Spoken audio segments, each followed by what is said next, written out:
Hello friends, आज हम आप लोगों को बताने वाले हैं एक भाई बहन की कथा, जिसमें हम एक भाई और एक बहन की कथा बताने वाले हैं।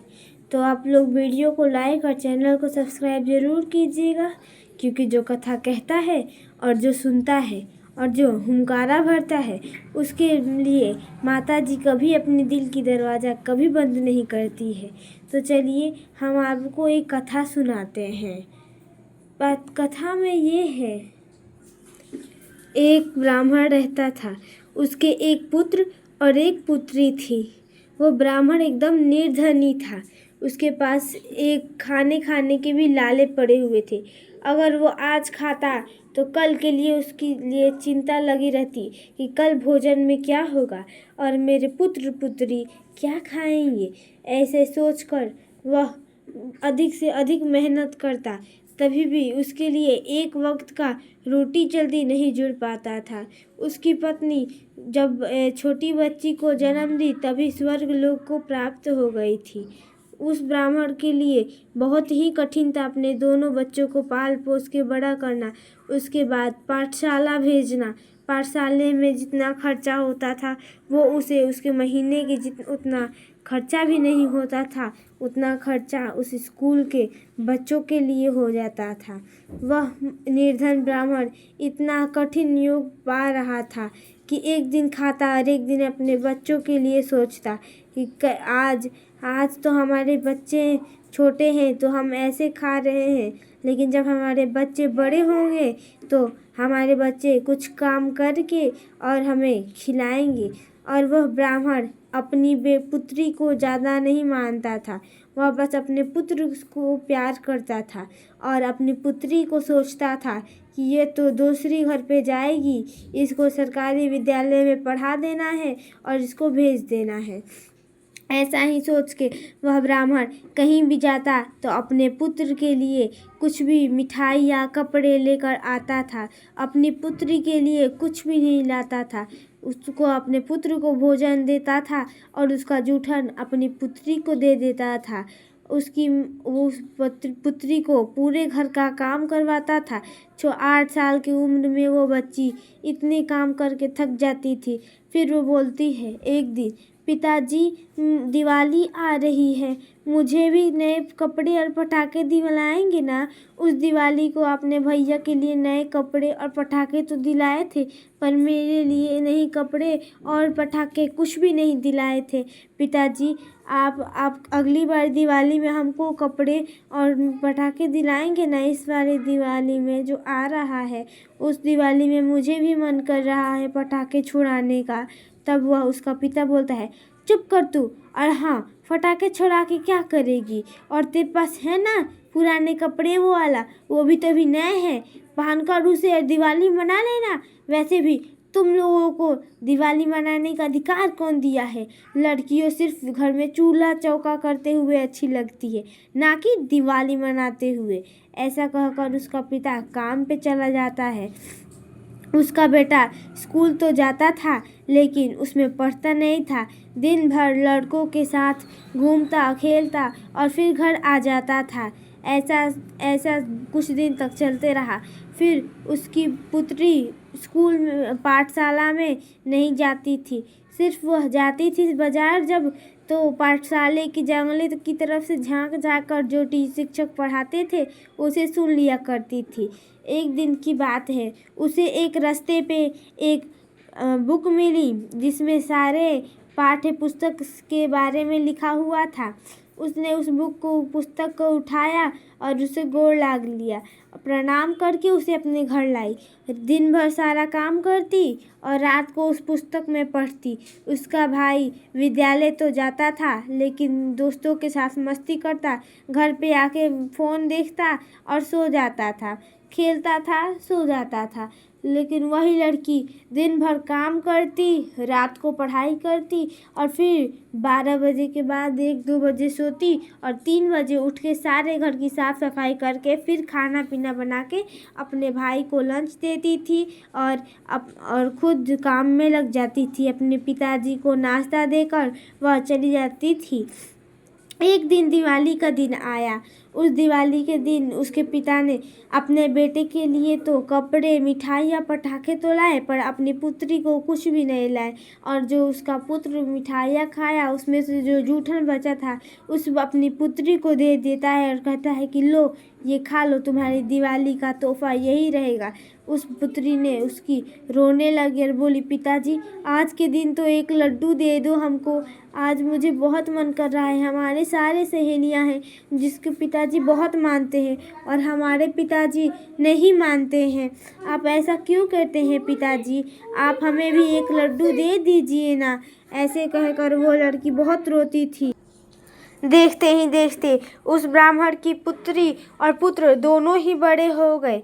उसकी पुत्री तो जो पुस्तक से पढ़ती थी उससे अपने कुछ बच्चे को 2-3 बच्चों को कोचिंग पढ़ाती थी, लेकिन वही उसका भाई अपने दोस्तों के साथ घूमता और अपने पिताजी से पैसे लेकर जाता, घूमता, कुछ खाता और वही उसकी लड़की सारे बच्चों को पढ़ाती थी और जो महीने में पैसे आते थे उससे उसके खर्चे चल जाते थे। वही उसका भाई शराबी नशेड़ी बन गया था और उसकी बहन जो एक पुस्तक में सारे ज्ञान मिल रहा था वही पुस्तक से अपना पूरा ज्ञान बांटती। फिर भी उसका पिता सिर्फ अपने पुत्र को ही मानता था, अपनी पुत्री को कभी देखता भी नहीं चाहता था। उसकी पुत्री के कमाई से ही सारा खर्चा चलता था, लेकिन उस पुत्री को एक टके की इज्जत उस घर में नहीं थी। वह दिन भर काम करती और दोपहर में बच्चों को पढ़ाती थी और शाम को फिर काम करती थी। कुछ दिन हो गए और दोनों पुत्र और पुत्री विवाह योग्य हो गए। ब्राह्मण ने सोचा कि इस लड़की के बोझ को अपने सिर से हटाया जाए। जल्दी से किसी भी घर में इसको विदा करके अपने सिर का बोझ हटाता हूँ, उसके बाद अपनी बेटी का विवाह धूमधाम से कराऊंगा। और ऐसा सोचकर वह एक नगर में गया। तभी एक ब्राह्मण को देखा। उस ब्राह्मण का पुत्र बड़ा ही सुंदर था। उसने सोचा कि चलो सुंदर ही क्यों नहीं, लेकिन ये गरीब तो है, निर्धनी से शादी करूँगा, तभी तो बुझाएगा, उसको समझ में आएगा कि निर्धन और धनी में क्या अंतर होता है, पुत्र को कैसा रहना चाहिए और पुत्री को कैसा रहना चाहिए। ऐसा सोच के वह दोनों उस लड़के के घर पे जाकर विवाह का प्रस्ताव रखता है। उस लड़के के माता पिता भी राजी हो जाते हैं। उसके बाद वह बड़े धूमधाम से कहता है, जब वो लड़का बोलता है कि पिताजी आप हमारी शादी धूमधाम से कीजिएगा, तब वह बोलता है उसका पिता कि तुम लड़की हो, तुम्हारी विवाह धूमधाम से कैसे हो सकती है, हमारे पास इतना खर्चा नहीं है और तुम्हें धूमधाम की पड़ी है। ऐसा कहकर वह ब्राह्मण चला जाता है और एक दिन वह दिन देखकर पंडित जी से दिन दिखवाया और मंदिर में उन दोनों का विवाह करके उन्हें विदा कर दिया। उसके बाद उस ब्राह्मण ने सोचा, चलो बोझ तो हटी, अब अपने पुत्र का विवाह एकदम धूमधाम से करूँगा। ऐसा कहकर वह ब्राह्मण गया और अपने पुत्र के लिए शादी का प्रस्ताव लेकर जाने वाला था एक लड़की के घर पे। तभी उसके रास्ते पर एक गाड़ी से उसे धक्का लग जाता है और वह ब्राह्मण को कुछ लोग ने हॉस्पिटल में भर्ती तो करवा दिया। फिर उसके पास उसके बेटे के पास कॉल आया हॉस्पिटल से, तो उसने उसके बापूजी का मोबाइल में डॉक्टर बोल रहे थे, आपके पिता का एक्सीडेंट हो गया है, इसके लिए उनके ऑपरेशन करवाना होगा, इसके लिए 2 लाख की ज़रूरत है, आप हमें 2 लाख रुपए ला कर दे दीजिएगा और हम ऑपरेशन शुरू कर देंगे, नहीं तो उनका जान भी बच नहीं सकता है। ऐसे कहकर डॉक्टर फ़ोन रखता है। तब वो लड़का फ़ोन करता है दोबारा डॉक्टर के पास और बोलता है कि डॉक्टर साहब इतने पैसे मेरे पास तो नहीं है, आप कैसे भी करके उनको बचा लीजिए। तब वो बोला, ऐसे तो नहीं हो पाएगा, ऑपरेशन एकदम जारी रखना होगा वरना वो जी नहीं पाएंगे। तब वह बोला कि मैं कुछ नहीं जानता हूँ, जीना होगा तो जिएंगे, वैसे भी पैसे के नाम पे तो लोगों की भाग तकदीर थोड़े ना लिखा है, जो पैसे पे जिएंगे उनको रहने दीजिए, वो उनको जीना होगा तो जी जाएंगे और मरना होगा तो मर जाएंगे। ऐसा सोच रहा था, तभी उसकी बहन दौड़ती हुई आई और अपने पिताजी के लिए पैसे दिए कुछ, और उसके बाद उसका पिताजी ठीक होकर आ गया। तब वह अपनी बहन के पास जाकर बोला, बहन मुझे माफ़ कर देना, मुझे मालूम नहीं था कि पिताजी इतने महत्वपूर्ण होते हैं, क्योंकि मैं बिगड़ा हूँ, लेकिन पिताजी ने ही मुझे बिगाड़ा है। हर वक्त आपको प्यार नहीं करते थे और मुझे इतना प्यार के बिगाड़ दिए। कोई प्यार के लिए तरसता था और कोई प्यार से इतना बिगड़ जाएगा, ये मैंने खुद नहीं सोचा था। और मैं ऐसा ही खुद निकला कि मैं प्यार में इतना बिगड़ गया और मेरी खुद की बहन, अपनी सगी बहन, प्यार के लिए तरसती ही रह गई। दीदी मुझे माफ़ कर देना आप। तब उसकी बहन बोली, पगले मैं तेरी बहन हूँ, तू मुझसे माफ़ी क्यों मांग रहा है? तेरी गलती का पश्चाताप हो गया, यही मेरे लिए सबसे बड़ी दिवाली है। जो तुम आज तक कोई भी दिवाली मैंने ढंग से नहीं मनाया, पर ये दिवाली मेरी अब तक की सारी ज़िंदगी की सबसे खुशी दिवाली थी।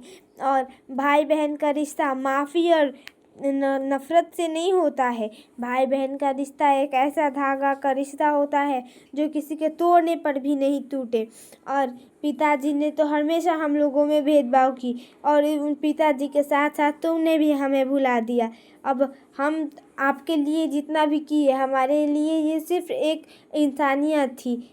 तब वह उसका भाई बोला, दीदी ऐसी बातें मत कीजिएगा। तभी उसके पिताजी वहाँ पे आए और बोले कि बेटी मुझे माफ़ कर देना, जिस लड़के को मैंने इतना नाकायम समझा था वही नाकाब निकला, और जिसे मैंने लड़की समझ के ठुकरा दिया था वही आज मेरी ज़िंदगी बचाई है। पुत्री मुझे माफ़ कर देना। उसके बाद उस ब्राह्मण के पुत्र ने नया विवाह कर लिया और सब सुखी सुखी रहने लगे। तो आशा करती हूँ ये वीडियो आपको पसंद आई होगी, तो लाइक सब्सक्राइब करिएगा ज़रूर और कमेंट में जय माता दी ज़रूर लिखिएगा। जैसे उस लड़की की भाई का दिमाग सुधरा है, उस तरह उसके पिता का दिमाग सुधरा, उसी तरह आपके परिवार के सारे लोगों का दिमाग सुधर जाएगा माता रानी की कृपा से। इसलिए आप कमेंट में लिख दीजिएगा जय माता दी।